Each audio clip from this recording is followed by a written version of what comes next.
Hello, welcome back to my channel. It's me, Maggie. We're once again entering the land of Oz. We are again using the r.e.m Beauty Wicked Ozdust eyeshadow palette. I wanted to do another look with this, and I'm going to continue doing these on my channel just because I love this palette and I want to show you the versatility of it.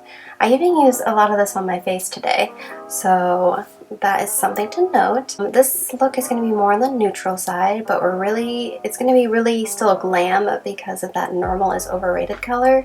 It is so mega sparkly and glittery, and it just adds such a great sparkle to the eye. As always, clipping back our hair with our r.e.m Beauty hair clips, and I'm also wearing a little r.e.m Beauty half zip that I got on 50% off on their website a while ago, and it's so cute. It was from their Hypernova hotel kind of collection. The shade we're going in with is Goodness Knows. This really goes on my eye, very peachy orange, which is crazy because I feel like in the palette it looks a lot more muted and more taupey. So that was a nice surprise. I really like this color on my eyes. It's another color that I feel like you could use on your face. And then we're taking Espresso, which I didn't use the last time, so I was excited to try it out. It is that perfect cool tone taupey grayish color that I do love and enjoy. I always call it the Tim Burton eye socket color. But I used it on a nice pointed shadow brush to just deepen that crease and add a little bit more dimension to the eyelid, just to add a little bit more shape to the eyes. And because these mattes are so nice and creamy and blendable, there isn't any weird patchiness that I usually get sometimes on my eyes, so that was fun to see. But also maybe it's the pointed brush, it just really helps me buff all of that powder onto my lids in a nice seamless way. And then I would just take a clean fluffy brush and rub it around the edges just to make sure it's nice and blended.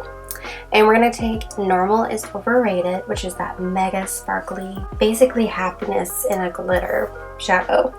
But it's definitely has a gold base, but it has a nice silver color running through it. But it's such a good shimmer. I feel like you could wear this all year round, but I feel like during Christmas this would be a great shadow to have on your eyes because it'll sparkle under the Christmas lights.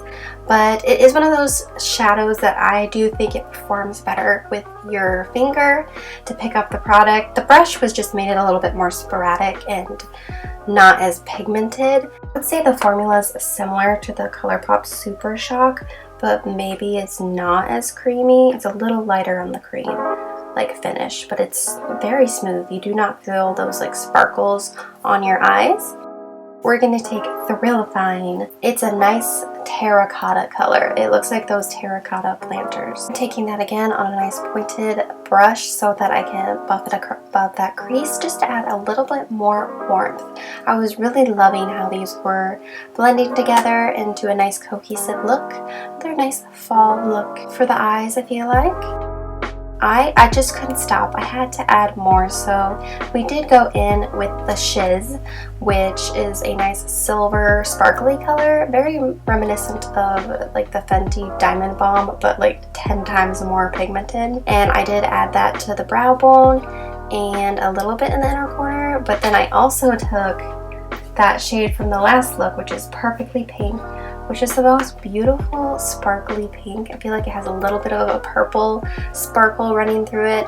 I just thought the colors these are more cool toned and the rest are more warm toned. I just thought it was an interesting look together, and it really looked pretty and didn't feel like it didn't match. It just all went really well together. Because sometimes cool tones and warm tones together will just make it look like it doesn't match, but this really worked well together, and I was really excited with the color combo.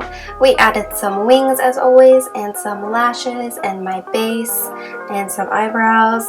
And there's the finished eye look, but we're going to take Espresso.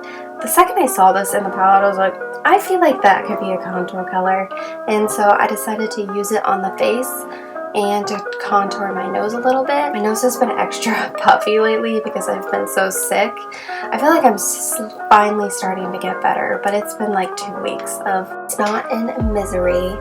But we're on the mend finally, and as I predicted, it is a beautiful contour color. So if you wanted to bring this palette and you didn't want to bring your contour, save a little room in your makeup bag. bag. I also took the r.e.m Beauty Satin Matte Bronzer in the shade Out of Office to add a little bit more warmth to match the eyes. And then we took the Hypernova blush in Strawberry Nebula, which is probably my favorite one from the collection. And these blushes, I think, have in the matte range of blushes is my favorite formula. It is so blurring and it just makes your cheeks look so soft and airbrushed. I'm obsessed with these blushes. And I had to do the highlight again, like the last video, of the Pinking For You to tie it all in together. I'm obsessed with wearing this as a sparkly highlighter. It just looks really nice on the face. And then I wanted to see Thrillifying. It's a nice terracotta color, and so I thought, let's try it on the face. And it worked to kind of add a little bit more ombre warmth into that blush, and it looked really cute and sunsetty. And if you didn't want to pack a blush, you could just quickly and easily use that shadow, blushify the cheeks. For the lip combo, we're going to be using 3 different products, all from r.e.m Beauty, and the first thing we're going to be using is that At the Borderline lip liner pencil in the shade Harmonies, which is a honey beige nude, which is the perfect description for this color. Love these lip liners. My favorite shade is IQ. It's like the perfect like mauve, cool toned pink color, but I ran out of it, so I need to get a restock eventually. But I have so many lip liners, so maybe one day.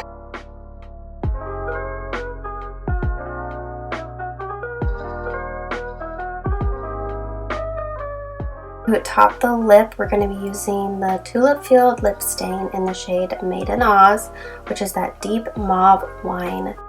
I kind of want to get the other shades, Munchkin Musk and Totally Osmopolitan. They're both beautiful colors. Again, maybe one day I'll pick them up. I really like these lip stains. They're not drying and it has like a gel formula. And there's something about this formula that just makes your lips look really blurred out. I really enjoy the way this looks. It's gonna be as long wearing as a liquid lipstick, no, but it still looks beautiful and you can just top it up throughout the day. I did take that lip liner again and just like went around the lip lines, but then I decided to whip out the lip stain marker in Booked and Busy, which is one of her favorites, she said, and I just sharpened up that edge with that color, and like I said, I was right. It's like the exact same color. I added a little bit more. I just kept finicking with it until I got the perfect shape and color that I was looking for, and I really enjoy this lip combo. It's super cute, and the eyes turned out nice and sparkly. Say this collection is limited edition, but their Yours Truly collection was also limited edition, and it's still on their website. So I feel like it's safe to say that this won't go away, in my opinion. I think it's going to be in their lineup for quite a while at least. So if you wanted it for Christmas, I feel like you could put it down. I think it's going to stay on there. I feel like the demand for it is going to be a lot. It would be silly to get rid of it. I hope you enjoyed seeing this other kid collection makeup look. Don't forget to like, subscribe, and comment below. And don't forget to have a beautiful day wherever you are.